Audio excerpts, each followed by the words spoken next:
Welcome back to the Phoenix Truth Rising Show. This is the Spaceman 2.0 here to help you grow in the knowledge and wisdom of truth. We're going into part 8 of the creation story, the sacred universe, moving on into limitless. And in part 9, we're going to get into Christ consciousness and the true meaning of your Christ potential and Christ and his meaning. Limitless. The potential of this universe is limitless. Her revelations of potential are infinite beyond number, but there are no Star Wars or advanced and fearsome civilizations beyond your own. Because as civilizations are fearsome, they do not advance beyond your own. They simply become extinct, to rise up in the soils of another world a little wiser until they learn. Our task today is to help you remove the blinders that historically have distorted your perception. Realize that what you feel in your heart determines what you see. Perception rides upon the expressions of the heart, like a canoe rides upon the river. When your heart expresses fear in any of its turbulent forms, your understanding becomes jumbled, confused. You perceive through the waves of illusion. But when you love, you understand, for then you share the vision, the very perception of God. You are going to have to return, like the salmon, to the place of your origin. You must begin to birth your moments of experience only in love. You can root your life in fear and know the predictability of granite, the strength of marble, and what security there is in limestone's patient changing. Or you can root your life in love and join us in helping to ease the human world through awesome changes of these times. What is called by the native Indians as the Great Day of Purification has begun. This is a relatively short but most essential cycle of division that will gather those who promote fear and violence and separate them from this season of the world as chaff is separated from wheat at thrashing. During these current decades, say 2 + 5 years or so, humankind will experience this separation. It is now well underway. This will be a transformation in human consciousness more fundamental than the development of language, more significant than the shift to agriculture, more meaningful than any historical revolution. Consider it as you would perceive a dawn. As the sun rises, the shadows become sharper and more clearly defined. As the energies of love grow stronger, the shadows of fear become more visible than before. To some it may even appear that they have grown in number and in strength, but this is not so. What was hidden has simply become revealed, that it might be healed and brought to peace. Action born from fear is becoming less effective with each passing day. Institutions, traditions, and societies forged in fear have already begun to falter. Change is occurring everywhere. For as the planetary awakening proceeds, the consciousness that determines the quality and nature of life is itself changing. Further, once man knows the truth, he cannot again return to unknowing. He may well turn away, but he will never return to the state of innocent ignorance. Amidst all these changes, more and more people are again turning to God for guidance and direction. Unfortunately, they go first to ones of earth who reinforce first the lies. However, as ones begin to seek more deeply in the quest for inner knowledge, they finally come into truth. They are coming to dwell in the place of their own inner spirits, and to recognize their spirits as expressions of God they seek from outside selves. God asks only to be trusted in the human heart. He seeks no temples of stone or gold inlays, only the silent, loving comfort of his own temple within. That is when the awakening takes place. The Creator asks not to be worshipped in an external image, but to be acknowledged in each human being. You are all God beings in potential with no reason not to become God as the reality within. Trust yourself. Trust your natural response to each new situation. The action arising from within your heart is not going to be destructive. It is going to suggest the most creative path to walk and answer to your situation and your world.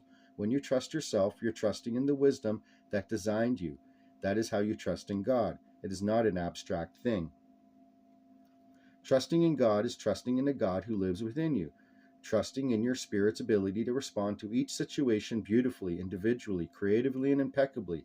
When you doubt your native ability to breathe the air of spirit into your world and create according to your divine thought, you are doubting both God and the universe. You are rejecting life's most most precious gift to you, your own inner knowing, and you are presuming to replace it with values, judgments, and opinions you have acquired secondhand. Without the acquisition of another skill, without the acquisition of anything but complete and total trust in God and in self, you have everything you need to interact optimally, creatively, and productively with every situation you encounter. There are no exceptions. Perhaps as much as 80% of your current typical behavior is exactly what you would do in a fully awakened state. Accept yourself. Feel clear about all you do. As you do this, you begin to introduce into your actions the very power of the Creator. There is movement of spirit that proceeds from within your heart to greet the world with the clarity of perfect action. That movement is intuitive. It is your direct link with the source of all life. In the instant you know what to do, in that same instant you know what to do. You flow into your perfect action required. Trust your intuition. It is an arrow whose shaft has been carved straight and smooth, unerring and true. It flies to its mark. Can the ponderous tread of the rational mind be compared to the swift, sure flight of, say, an arrow? Reason is designed to support, not to lead your action. It is meant to help you implement the purposes of your heart. It is not meant to determine them. Intuitive sense. Trust in God by giving honor unto and trusting your intuitive sense. No God would create a creature without the wisdom to chart its course. Trust the nature of your design. God's actions appear within your awareness as the most natural thing for you to do. Following them will reconnect you with the awesome powers of the universe, for all your actions will then be in harmony with the underlying intent of the life force itself. Pouring forth from the heart of the Nagual are powerful streams of energy, which we of the higher relations channel into the emotional field around the earth. These energies are designed for creation, but when they meet with disharmony, as is the case with your present-day human world, they translate into energies of healing, forgiveness, and education. We can direct these energies in a general state, but before they can reach full power, they must be consciously directed by people who are awake and incarnate on earth. Hence the need for yuans in the physical form. Only then do they enter the realms of specific application that will release their fullness and during the remainder of this cycle complete the healing of your race. You are being invited to open your heart and make a welcome for these immense creative energies. You are being invited to help direct the powers of the eternal. There are two requirements. The first is that your heart be open, loving, and be able to channel, at least to some degree, the love of God. The second requirement is that your identity be fully in the present moment.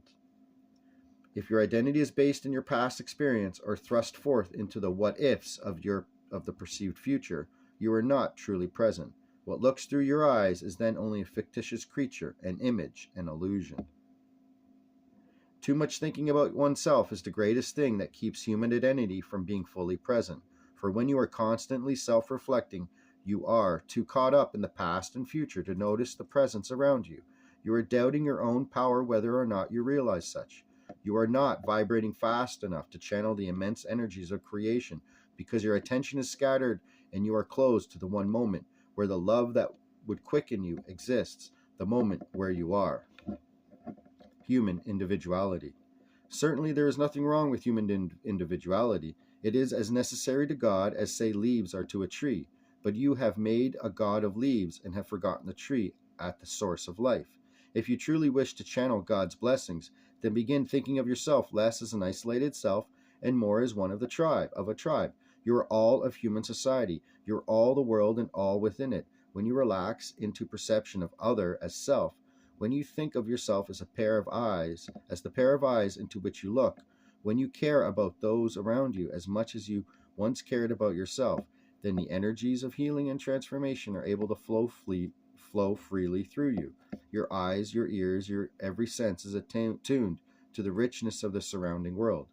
All your senses are operating at a rapid enough level of perception, correction, and decision-making to keep up with the energies pouring into your heart from the Great Spirit who comes to fill the needs of the world through you.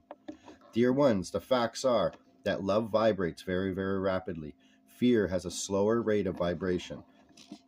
Those who channel fearful energies find that as time passes, the fear vibration drains enthusiasm, energy, perception, and interest.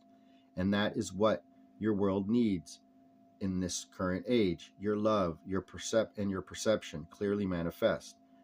This is that which will heal the world, clear and undistorted perception, flowing through a you that is not self-reflective in the egoic sense, but self-reflective in the sense of knowing the God within.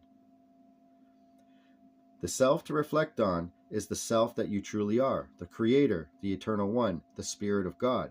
You reflect on those aspects of the Great Spirit that you manifest before you as the men, the women, the children, the plants, the animals, the crystals, and the other minerals, the creatures of the world entrusted to your care. First and foremost, you are a steward of your immediate world. You care for the earth, not in some nebulous way, but directly as an individual representative of God. You take responsibility for bringing love and understanding into every environment through which you pass. You effort to leave balance and harmony in your passing.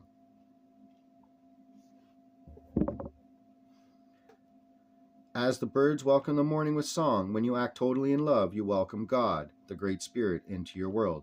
You become a conscious cell in the awakening earth. The physical atoms of your body sing together, vibrating in harmony.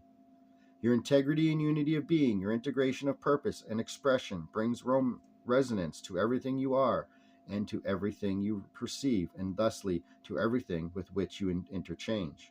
You become a natural channel for the vast and powerful energies of creation. Through you, they flow into the healing and transformative work of these decades. Pulsing with the atoms of your body, pulsing in perfect rhythm with the world around you. You know yourself as a localized expression of your own universal being. You know yourself.